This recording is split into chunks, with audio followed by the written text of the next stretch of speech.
থেকে মানুষ পারাপার করছে, লাইফ জ্যাকেট নিয়ে, সেটা নিয়ে কি বলবেন? মানুষ পারাপার করছে, জীবনের ঝুঁকি নিয়ে পারাপার করছে। কোনো নৌকা সরকারিভাবে দেওয়া হয়নি, নিজস্ব ভাড়া দিয়ে তারা বাজার করার জন্য মথুরাপুর আসছে। পাশাপাশি এইখানে লাইফ জ্যাকেট দেয়নি এই প্রশাসন, অর্থাৎ মৃত্যুর ঝুঁকি নিয়ে এরা পারাপার হচ্ছে। আর এই মৃত্যু যে হচ্ছে কয়েকটা, এই সরকার দেয়, এই প্রশাসন দেয়। অর্থাৎ এরা মৃত্যুকে কামাইয়ের জন্য ভুতুড়িবাসীকে মৃত্যুর মুখে ঠেলে দিচ্ছে। স্যার, এখানে মানুষগুলো যে অসুস্থ, এখানে যে সেনেকে যে কামড় হচ্ছে, তার কোনো চিকিৎসা পাচ্ছে না, এটা নিয়ে কি বলবেন? এখানে তো স্ন্যাকের যেরকম একটা টিম পাঠানো আছে, বাইটিং টিম, সেটাও সুব্যবস্থা নাই। আর মেডিকেল টিম তো দেখতেই পেলাম না, আমরা ভুতনি পরিদর্শন করেছি, মেডিকেল টিমের কোনো ব্যবস্থা নাই।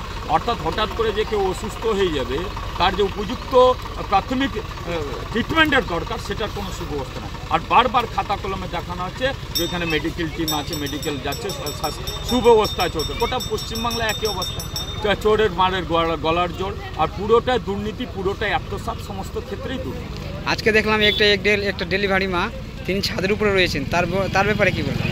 দেখুন, ডেলিভারি তো যখন সময় আসবো রেস্কিউ করে উপযুক্ত সময়ে হাসপাতালে পৌঁছানো। কদিন আগেই দেখলাম আমরা যে একটা দক্ষিণ চণ্ডীপুরের গর্ভবতী মা যখন 700 টাকা নৌকা রিজার্ভ করেছে এইখানে শঙ্করতলা বাদে, অর্থাৎ ভুতনি ব্রিজের কাছে, ওর অ্যাম্বুলেন্সও পায়। তাহলে কী স্বাস্থ্য ব্যবস্থা? এতেই তো বুঝে আছে যে স্বাস্থ্য ব্যবস্থা নেই, কোনো ভুতনি বানবাসী অসহায় মানুষের জন্য কোনো স্বাস্থ্য পরিষেবা সঠিক নেই।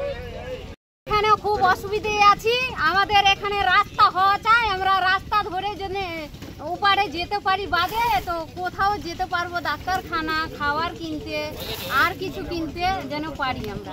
আপনার নাম? আমার নাম অনিমা মন্ডল। আপনারা কোনো সরকারি সাহায্য পাচ্ছেন? না, সরকারি সাহায্য কোনো কিছুই পাইনি। এখানে কোনো নৌকাও নেই, কোনো কিছুই নাই। এখানে ডাকলেও আসে না নৌকাওয়ালা। আপনারা কোনো মেডিকেল সাহায্য পাচ্ছেন? না, কোনো মেডিকেলের সাহায্য টাহায্য কিছুই পাই না। অসুখ হয়ে আছে, তবুও এখানে থাকতে হচ্ছে কষ্ট করে, যাওয়ার কোনো পথ নেই, উপায় নেই। গৌতম মন্ডল।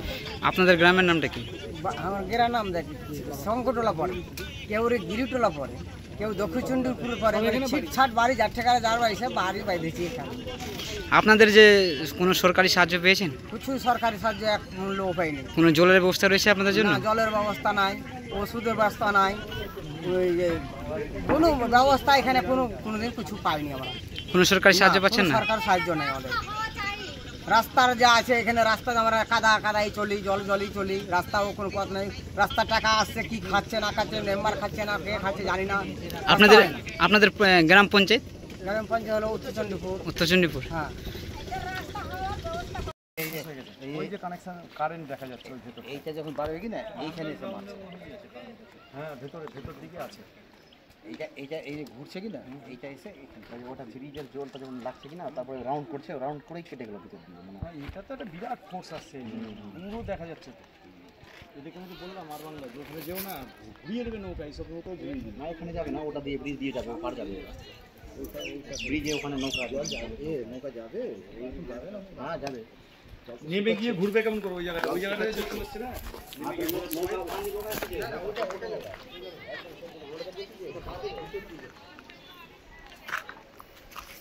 আজকে সকালবেলা এখানেই দুইটি ট্রাক্টর, একটি বোলেরো গাড়ি এখানেই আজকে বসে গেছিলেন সকাল 6টা নাগাদ।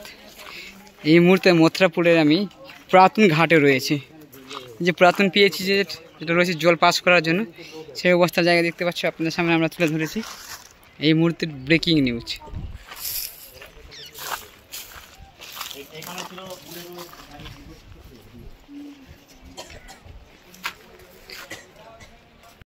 সভাপতিরা সময়ের অপেক্ষায় থাকো, হবেই একটা না কিছু। স্টার মারে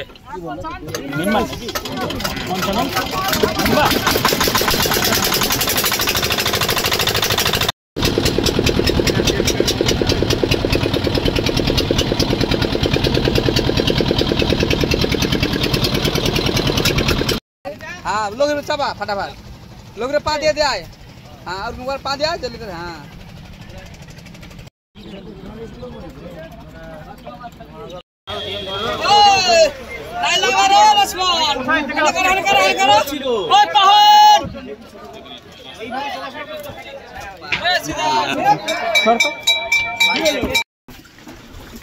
ভিডিও করছি আমি ভিডিও করছি এম ভিডিও কে ভিডিও করছে মাখনা তো এটা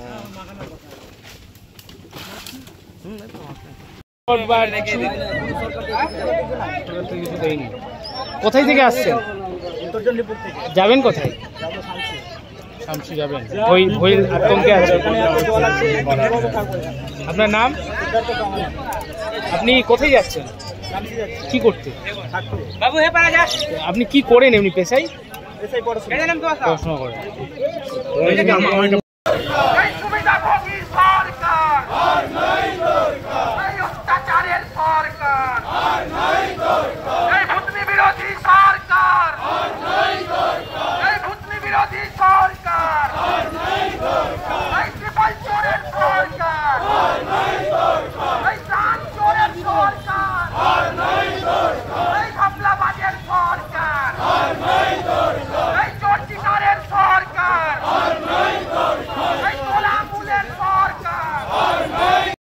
একটা জিনিস দেখতে পাই করে বালির বস্তা বাথুর আত্মসাত্র ডান লুট করা যাবে।